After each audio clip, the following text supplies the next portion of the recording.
Hello and welcome back to Tom's Garage, and today we're going to be giving you a 6-month ownership update on the BMW X3, so stay tuned for this video. So if you've been following the channel for a while, you'll be able to have seen this car came to us in the beginning of September. We're now in the beginning of March and it's almost 6 months to the day that we got it. So I'll give you a quick overview. Now we've had the chance to run in the car. The car's just done over 6,000 miles, and if anybody's interested, please go and check out the other review if you want a full in-depth video in the car. This is going to be an update.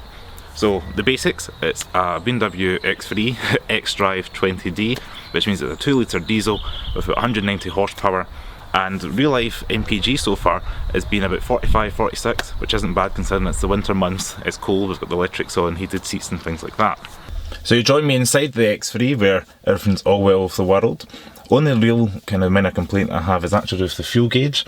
When you try and fill the car up, you've got two petrol tank icons, and one's got the little arrow on the right hand side of this petrol tank, and another one that gives you the range is on the left hand side.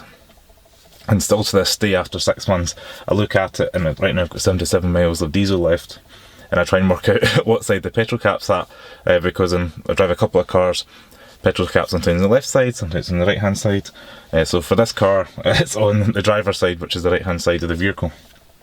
So that would indicate the little arrow on the right hand side on the main fuel tank of the percentage how much you've got left is correct versus the range. It's a little bit confusing when you look at it, and it's not the first time I've had to be embarrassing U-turn on the forecourt of a petrol station to try and get more fuel. With regards to expenditure, the diesel said it's getting about 45 to a gallon, which isn't bad for the winter months. It was closer to 50 when I first picked up the car through September and October. The main expense we've had is actually flat tyres. We've had 2 flat tyres, which I put a little picture of right now. And that seems to be over the past 4 weeks. Just really unlucky with this car with regards to getting a puncture. And they're quite expensive to replace. We tried first doing the whole shop locally thing because we're in lockdown, everybody keeps pushing that.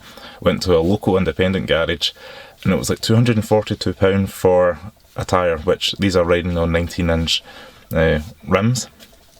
And then we got another one about 6 weeks later, we got a puncture on the other side at the rear, so both of the rear ones decided to go to Quick Fit, and that was about £50 or £60 cheaper than the independent. That was £182 or something like that, £183. That was just last week actually we got that replaced. So it's quite an interesting feat when in comparison. I don't know if it's just bad luck because I've had like the Z4, if you've been watching the channel long enough, I've had the SE actually got one tyre needed replaced. I got a puncture, it was £96.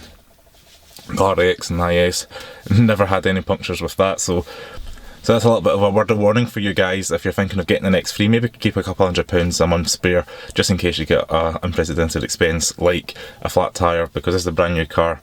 It is on a monthly payment, which is fine, but you should try and plan in your monthly budgets and things, but things like tyres are just going to happen, and I said that's almost about £500 in tyres within 6 weeks, so it's quite a lot of money just to throw down the drain really.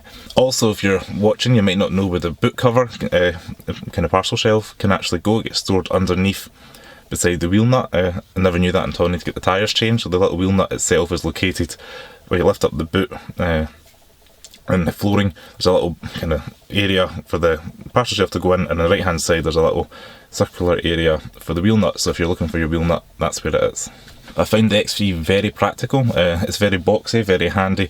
Even though we came from an RX down to the X3, the next RX is a little bit bigger. It's kind of almost a class size up, probably X5 kind of size.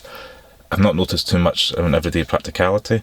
I would say the biggest thing is the back seats. It's a little bit narrower in terms of legroom, and there is a transmission hump, which the RX had a pretty much flat floor, so that's just a bit of the difference. But with regards to loading capacity, it's pretty much suiting our needs. I know it's smaller in literage, but it suits us fine. The dog can jump in well. I've mentioned before how the dog hairs in the carpet, which is just annoying, so still trying to lower that and get a hoover of that quite regularly, but having a husky, that's what you can expect, hairs everywhere. One other thing that I've noticed in my experience with this car is the BMW Assistant, much like Alexa and Siri and all these kind of personal assistants, almost, digital assistants. You can wake this by saying, "Hey BMW," and I don't know if it's my accent, but after 6 months of ownership it's still not got used to what my requests are. Sometimes it point blank refuses to understand me, sometimes you ask it for something and it gives you directions for something you've never asked for. You can say take me home, and then she'll end up playing your music or something like that. It's very, very frustrating, so that's a wee bit annoying. I don't know if that's going to be suited for other markets, but maybe it's just a Scottish accent, I don't know. But if you've got an X3, I'd be curious to know if your BMW Assistant is obeying you or not. And finally, I've jump into the infotainment system. It's got the latest iDrive. I've used the touchscreen a couple of times, but I can't stand the black fingerprints you get when you leave it on the black screen. I just want to constantly wipe that down, so I find myself using the iDrive controller. It does come with Apple CarPlay, which I've used once just to see what it was like, but I've never actually used it again since. I just use my music through Bluetooth. I use the iDrive maps. She's quite good. You just say to her, hey BMW, take me to such and such address or a postcode. Get you there quite quickly. And it's quite good for real life live traffic and things like that. So that's what it's quite handy for. So I've not actually used Apple CarPlay that much. I've noticed a lot of people saying in the forums before, maybe if you got a 2018 or 2019 model, you had to pay the subscription for it. And I know it's now free, but I don't actually use it. So that's another thing. It's maybe a feature that other people would benefit from, but I've just not really had much need of use of Apple CarPlay yet. And the main things I like about the car, heads-up display, really good. You can, especially when you can have the free maps if you've got the directions going on. I like the new infotainment screen in front of the driver. This is kind of it's still pre-facelift, but it's still the current model, and it's kind of got the latest technology integrated into it. So we've got the almost anti-clockwise rev counter. A lot of people complain about that. Maybe I've seen some Z4 videos and people complaining about that. I know Throttle House over in Canada complain about that. But in reality it's a diesel SUV, and I just leave it in drive. Don't even look at that at all. I look at the speed in the heads-up display. Sometimes I look at the map just to see what way the road's curvatures ahead, especially if it's like a bouncy B road or something like that. But really, the screen's pretty good. You can have it in full map screen, you can have your songs in there, you can cycle through different modes, but 99% of the time I leave it in comfort and just drive. One little thing is, I know people complain about the start-stop. You can push that just like it's been a BMW thing since my F20 that I had in 2011. You can push it to defeat it. You have to touch it every time, it doesn't remember that, so that's fine, but I don't really find it an issue because I'm not driving around town like in London or a big city where you're stop, start. I live relatively in the sticks and you're driving on motorway country roads. Even to get a supermarket, you're spending like 20 minutes on a country road to get there, so I'm not really finding that an issue. And one final thing with the interior, the black gloss trim, we've got 6 months into it. I do try and wipe it and microfiber it, but it still shows up fingerprints in the middle, which I wish, or I hope, future cars, or if you can option it without the black gloss shiny plastic. It does have this metallic finish trim elsewhere, but in the centre console it's just dominated by this black gloss plastic, and it's really bad for fingerprints, especially after 6 months. We've got loads of fingerprints and marks, and it's a constant battle against dust and fingerprints, so that's a little bit annoying as well. But overall the car's been great. We've done over 6,500 miles within the 6 months. It's been a great car, apart from the 2 flat tyres, not had any issues. We wouldn't really expect that of a new car. If you are looking at one of these, I can recommend it. It's a good driving car, fits the British roads pretty well, easy to park, high-res camera. You can get 360 cameras as well, I've just got the backup camera. The Harman Kardon sound system's good. Cruise control's good. If you are optioning it new, maybe try and get adaptive cruise control. I would think that just make your life easier if you're doing a lot of motorway journeys. I went from a car that had that to not having it, so it's a wee bit annoying, but it's not the end of the world.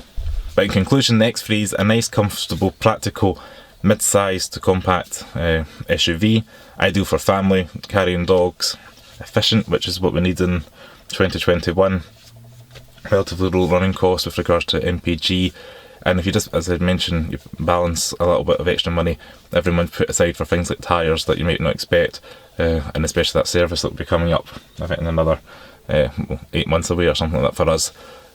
That's little expenditure you can try and break down, and then the price of ownership should hopefully decrease or at least be under control. So I just want to say thanks very much for watching Tom's Garage. Hopefully you guys enjoyed this video. Please give me a thumbs up, subscribe to the channel below, try and get me to 1,000 subscribers, that'd be amazing. Comment below any questions, thoughts, or if you have an X3 interested to know, and I'll see you next video. Ciao!